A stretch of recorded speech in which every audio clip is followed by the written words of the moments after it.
So we're keeping with our theme of $10 or less dinners for four. Today we're going to be making kielbasa with beans and white rice.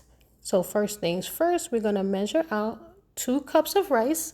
And of course, before you cook it, you need to wash your rice. Please do not cook your rice without washing it. Okay, now that we have our rice washed, on the stove it goes. So while we got the rice going, let's go ahead and take some onions and peppers. Again, we're aiming for no more than like a half a cup here. And remember, these are frozen onions and peppers, which I love. They come out so good. It seems like it maintains its freshness and its crispness to the vegetables. A cut just to slice them up and before we put them in the pan. Okay, now that we're done with cutting up those onions and peppers, let's move on to our kielbasa. Buy whichever kind you like. I bought the turkey kielbasa. I really like it. I find that it's less fatty and which is really less greasy than the beef one, but buy whichever one you like. So we're just going to slice them up just like so. And then we're just going to put them in our pan with a little bit of butter just to get it started. So again, I'm going to slice up this whole thing and we'll be right back. Okay, now that our onions and peppers are cut up, let's go ahead and get them into the pan.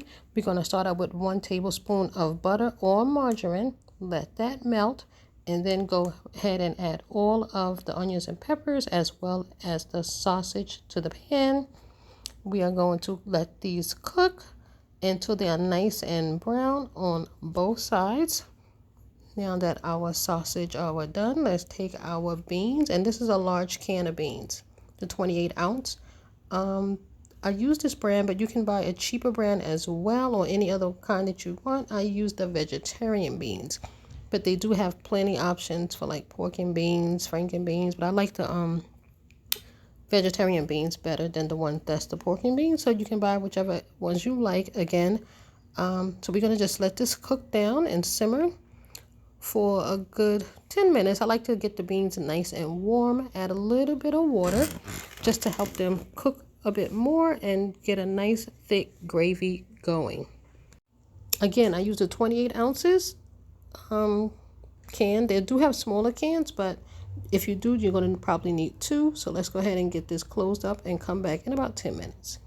Here we have it. They have simmered down nicely, and this is ready for us to plate. I'm going to add a little bit of black pepper and some onion powder. You can add whatever you like, but I just want to add onion powder and black pepper. I really love black pepper with beans.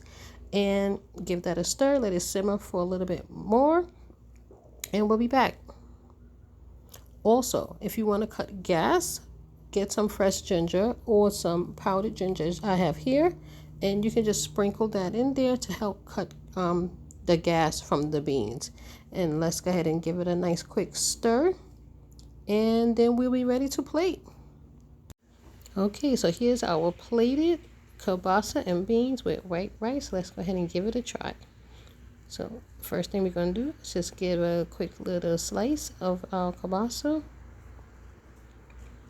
This is absolutely delicious. The beans are cooked perfectly, flavored nicely, and we're going to give ourselves another quick little taste.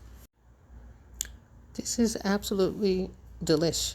So again, a very inexpensive option. The total to make this meal was only a total of $6.92. So there you have it. $7 can give you a meal for 4. Stay tuned for the next.